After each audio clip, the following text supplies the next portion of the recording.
Hello दोस्तों, आप सभी लोगों का वेलकम एंड स्वागत है। पटेल क्लासेस संबोली ये यूट्यूब चैनल आप सभी लोगों की मदद के लिए बनाया गया है। कोशिश हमारी ये रहती है कि सभी के रिप्लाई हम नहीं दे पाते। उसका कारण ये है कि हज़ारों की संख्या में आपके मैसेज आते हैं। एक व्यक्ति हज़ारों की संख्या में कमेंट का रिप्लाई नहीं दे सकता। आप स्वयं इस चीज़ को समझिए।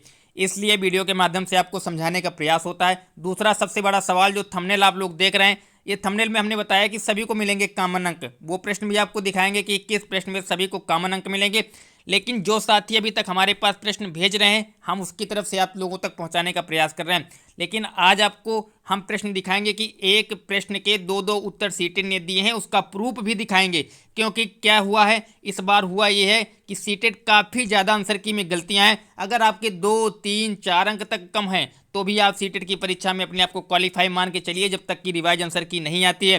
क्योंकि ज़्यादातर की संभावना ये रहेगी कि आंसर की आने के बाद आपके क्या होगा कि आपके जो नंबर हैं वो 2 से 3 अंक बढ़ेंगे। अगर साथियों कोई नॉर्मलाइजेशन को लेकर आपसे कहे 10 से 15 अंक बढ़ेंगे, तो दोस्तों ये सीटेट जो होती है, शिक्षक पात्रता परीक्षा होती है, उन गधों को ये नहीं मालूम है कि 15 अंक कैसे बढ़ेंगे, कभी बढ़ते हैं क्या। वो किसी और परीक्षा को किसी और परीक्षा से जोड़ते हैं। तो उन वीडियो पर ध्यान मत करिए, ध्यान मत दीजिएगा, ऐसे लोगों से दूर बच के रहिएगा।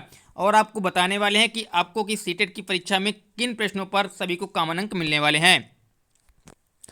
दोस्तों, इस प्रश्न पत्र पर सभी को कॉमन अंक मिलेंगे। ये परीक्षा कब की? ये 22 तारीख की परीक्षा है। 22 तारीख की परीक्षा है ये। आप लोग देख पा रहे होंगे कि 22 तारीख की परीक्षा का प्रश्न पत्र है। कब की? 22 तारीख की, ठीक है ना। ध्यान रखिएगा, 22 दिसंबर की जो परीक्षा हुई थी उसका प्रश्न पत्र है। संस्कृत का क्वेश्चन नंबर 10वां दिया हुआ है, देख पा रहे होंगे। इसमें हुआ क्या है कि आंसर की में दो दो आंसर माने गए। एक में बताया गया है रात्राव, एक में बताया गया है उज्जैनन। तो यानी कि इसका किस एक में आंसर सी दिया है, एक में डी दिया है, लेकिन क्वेश्चन सेम है। ये क्वेश्चन भी सेम दिया गया है। तो इसमें आपके +1 एक अंक सभी को कॉमन मिलेगा। इसी के साथ आपको दूसरा प्रश्न भी दिखा देते हैं कि उसमें क्या आंसर बताया गया है। तो इस चीज़ को ध्यान रखिएगा, एक अंक आपको इस प्रश्न से मिल जाएगा। इसलिए कमेंट में काफ़ी ज़्यादा इस प्रश्न के बारे में आया था, तो वो भी आपको बता दे रहे हैं। अगला प्रश्न भी दिखा दे रहे हैं आपको कि सेम टू सेम यही प्रश्न लिखा हुआ है जो यहाँ पर लिखा हुआ है। क्वेश्चन को पढ़िए, अगला क्वेश्चन देखते हैं। चलिए दोस्तों, आप लोग देख पा रहे होंगे कि 10वां क्वेश्चन है। अब इसके बाद चलिए 11वां क्वेश्चन देखते हैं। देखिए अगला क्वेश्चन, ये देखिए सेम टू सेम क्वेश्चन है, सेम प्रश्न है। इसमें क्या होगा, इसमें हुआ ये है कि इस प्रश्न में हुआ ये है कि ये क्वेश्चन जो है आपका, इसमें क्या किया गया है कि इन्होंने देखिए एक में उज्जैन मान लिया, यानी कि इसका आंसर इन्होंने मान लिया है तीसरा। और 10वें क्वेश्चन को देखिए, 10वां क्वेश्चन देखिए, सेम क्वेश्चन है, क्वेश्चन में कोई परिवर्तन नहीं, एक ही पैसेज का क्वेश्चन है। इसमें इन्होंने चौथे को आंसर माना है।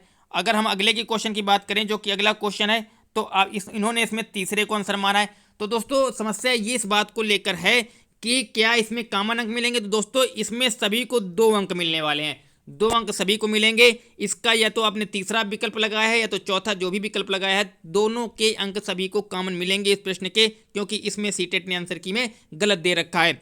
और एक बात समझिएगा, कॉमन अंक के बाद बताएं नॉर्मलाइजेशन होता क्या है, कितने अंक बढ़ते हैं। तो दोस्तों नॉर्मलाइजेशन जैसी कोई भी सिचुएशन नहीं है कि 10 से 15 अंक बढ़ेंगे। मैक्सिमम 2 से 3 अंक, 2 या 3 अंक कह सकते हैं आप। नॉर्मलाइजेशन में कितने अंक बढ़ सकते हैं? 2 या 3 अंक से ज़्यादा नहीं बढ़ते हैं। इस बात को गौर करिएगा। ये कोई शिक्षक भर्ती परीक्षा नहीं है, शिक्षक पात्रता परीक्षा है। कोई भी पात्रता परीक्षा जब होती है उसमें नॉर्मलाइजेशन होने की संभावना कम रहती है, लेकिन अगर होगा भी तो 2 से 3 अंक बढ़ाए जाएंगे कॉमन तरीके से। वो भी पूरी शिफ्टों के या सभी बच्चों के नॉर्मलाइजेशन से अंक नहीं बढ़ेंगे कि अगर 16 तारीख के बच्चे का अंक बढ़ रहा है तो लेकर 21 तक के सभी के बढ़ेंगे, ऐसा नहीं है।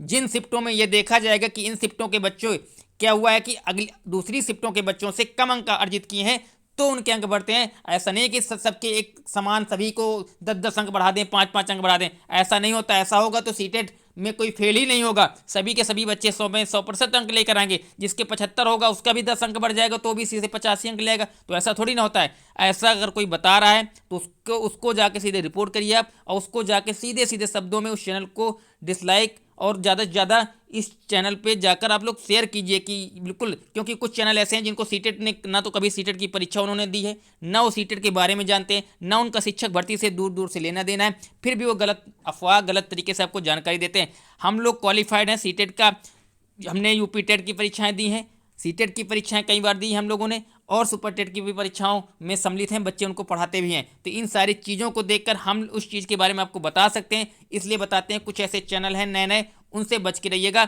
और उस पर आप लोग जाके इधर उधर भ्रम में होंगे, 20 जगह पूछेंगे, आपको भ्रमित ही होंगे, इसके अलावा आपको कुछ लाभ नहीं मिलने वाला। तो हमने आपको बता दिया 2 से 3 अंक अगर आपके कम है तो आपको जरूर लाभ मिलेगा, ज़्यादा अंक कम है तो लाभ नहीं मिलने वाला। फिर भी कोई कमेंट में पूछ लीजिएगा, कोई क्वेश्चन अगर होगा जिसमें आपको लगता है कि क्वेश्चन गलत है तो कमेंट में जहाँ तक संभव होगा हम जवाब जरूर देंगे, उसमें कॉमन अंक मिलेगा कि नहीं। और दोस्तों 4 तारीख तक इसकी डेट है, कब तक? 4 तारीख तक क्या करना है, आपत्ति दर्ज कराने की तिथि 4 तारीख तक है, जो कि उन्होंने अपनी नोटिस में बताया है। तो दोस्तों कल आपको जो हो सकेगा संभव तो जितनी भी आपत्तियां होंगी जिन जिन प्रश्नों पर, उनका उपलब्ध कराने का पूरा प्रयास करेंगे, किन किन प्रश्नों पर गलतियां, क्योंकि बहुत सारी शिफ्टें हैं, सभी को मैनेज करना आसान नहीं है। आप लोग डिस्क्रिप्शन बॉक्स में ग्रुप दिया हुआ है टेलीग्राम को, वहाँ पे जाइए, आपस में डिस्कस करिए ज़्यादा से ज़्यादा और देखिए कि कौन सा क्वेश्चन गलत है कौन सा सही है। और आपके पास अगर कोई प्रूफ उपलब्ध हो, किसी भी प्रश्न का आपके पास प्रूफ उपलब्ध हो तो आप टेलीग्राम पे शेयर कीजिए। आपत्ति लगाने वालों की संख्या हजारों में है, आप लोग अपना पैसा बर्बाद मत करिए अगर आपके पास नहीं है,